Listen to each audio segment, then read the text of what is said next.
Darkness falls across the land. The midnight hour is close at hand. Creatures crawl in search of blood to terrorize your neighborhood. Now pray for the soul of this explorer. It's time for 31 days of horror. Blue moon, you saw me standing alone,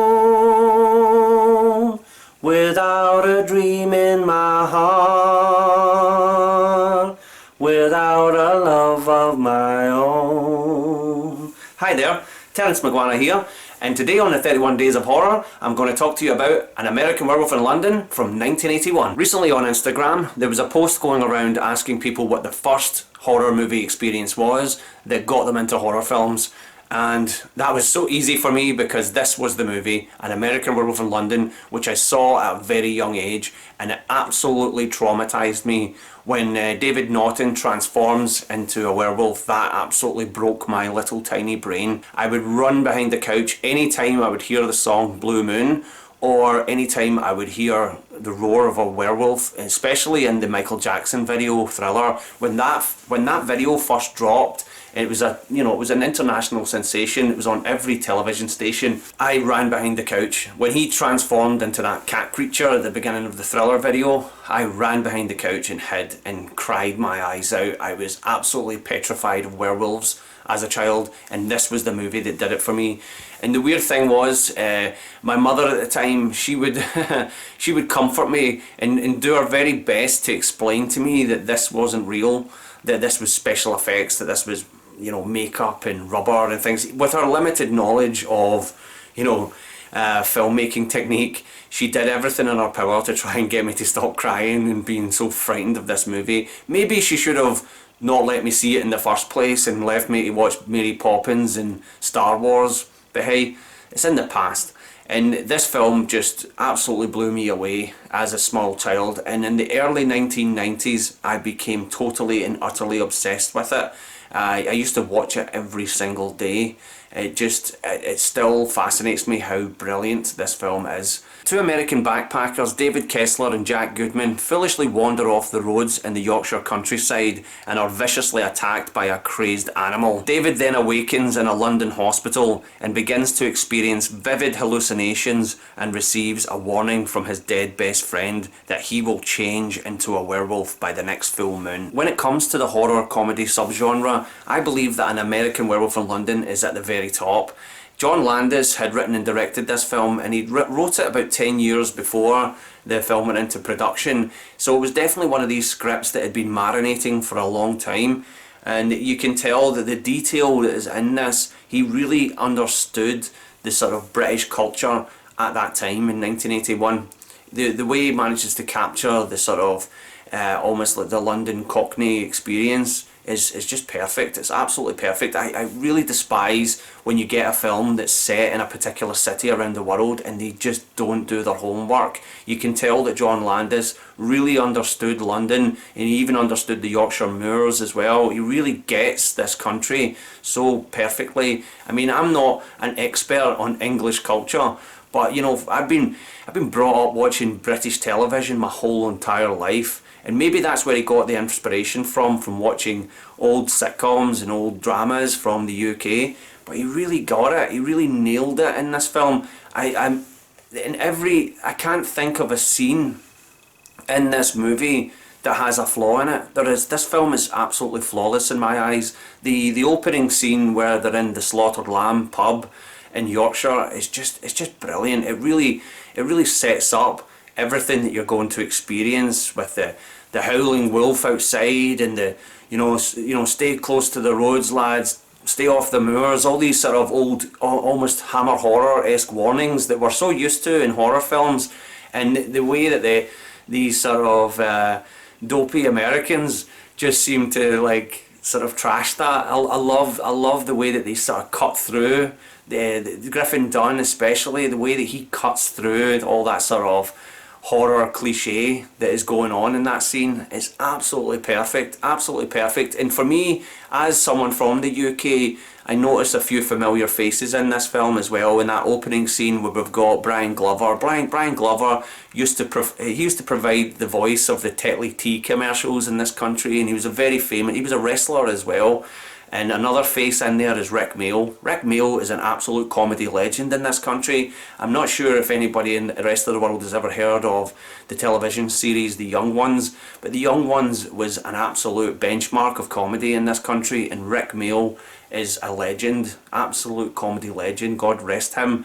And it's quite funny that when this film first got released in the UK, and John Landis, the director, went to the premiere, and the person who got the biggest round of applause that stepped out was Rick Mayall, because he was already an established name on British television, and John Landis was puzzled. He was like, who is this guy? You know, we just hired him as a semi-extra in this movie that gets one line. Remember the Alamo, right? He gets one line in the movie, and when he thought about it, he was like, I wish I put this guy in the movie a lot more. You know, he's a well-known face here. And I mean, what can I say about the main players in this? David Naughton is a terrific leading man. I was really puzzled as to why he never fulfilled his promise from this film. It was a major box office success, and I would love to have seen him in more films that came after it. And we also have Jenny Agutter. Jenny Agutter is a brilliant actress, right? She's been around since she was a child in The Railway Children and stuff like that, and Walkabout.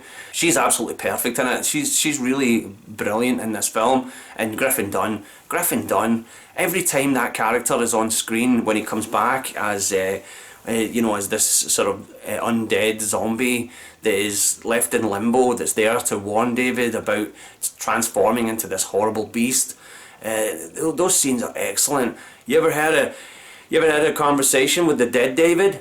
It's boring. Wow, great line, you know. And the makeup effects, Rick Baker, you know, the man is an absolute legend in the special effects field, right? Still to this day, who won the very first ever Academy Award for makeup effects. The stuff in this is just legendary. I mean, that whole effect with Jack Goodman's face all scarred like that, with the little bit that sort of jiggles underneath, that is just perfect. Even on a Blu-ray, it still looks terrific, that. And that's the thing that kind of gets me when I watch An American Werewolf in London on a Blu-ray, is it does give away some of the sort of rubberiness of the transformation scene. Now, the transformation scene is just legendary. The way that they decided, you know, that all you know, going back to all the great monster movies from the past, like the Wolfman and things like that, whenever a character transformed into a monster, they would always just do it with a puff of smoke or some sort of dissolve effect or darkness, you know. And you look at a film that came out just at around about the same time, The Howling, which Rob Bottin did the effects for. His effects just don't match what's on screen here. They use a lot of shadows, a lot of darkness to have this sort of wolf transformations, but John Landis and Rick Baker have made a conscious effort here to say, do you know what, let's show them the whole thing, let's light this scene perfectly. It's never really been done like that before, and The American Werewolf in London is just, wow, what a great film. I've always really admired the music in it. All the songs relate to the moon in some way. You've got Moondance, well, it's a marvelous night for a moon dance, and you've got Creedence Clearwater Revival, I see the bare moon rising, and you've got three different versions of Blue Moon in there, including the great Sam Cooke singing it during the transformation scene. I always thought that version, the Sam Cooke version, every time I hear it, it just makes me think of David transforming into a werewolf every single time. And I think because of the soulful approach that Sam Cooke had and his unique voice, actually kind of complements the pain that David is going through when his bones are all changing and his hand is like, I didn't mean to call you Meatloaf, Jack. And you've got Sam Cooke, Blue Moon, or whatever. I can't sing like Sam Cooke, who can, right? But when he's singing that song, over the transformation scene, it really kind of, I feel it kind of amplifies the pain. It really, you know, it's like his actual soul is being torn apart here, and that's what I loved about it as well. The transformation is a painful thing. You know, you watch these Twilight movies where it's just CGI garbage, or the sequel that they did to this, the absolute god-awful sequel that they did. It just, there's no depth to it, there's no weight to it. When he transforms into this beast, you feel it, you feel that pain, you absolutely feel that pain.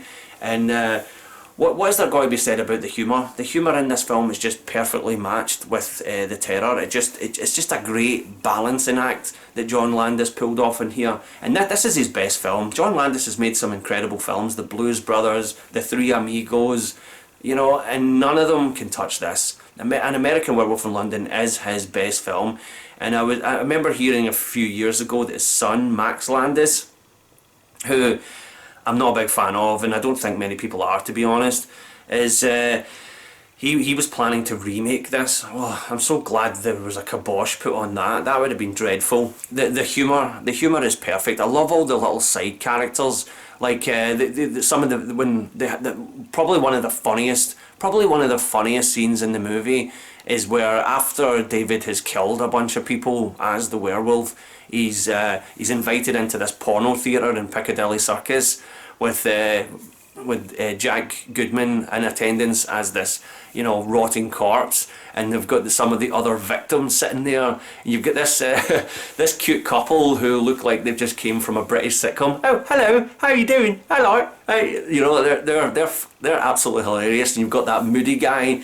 They get eaten on the subway. You've made my children fatherless. That guy, amazing. And on top of that, you've got the actual movie they're watching, See You Next Wednesday, which is always a sort of thing that appears in John Landis films, See You Next Wednesday, which is a reference to 2001 because of a telephone call in 2001 where someone says, see you next Wednesday.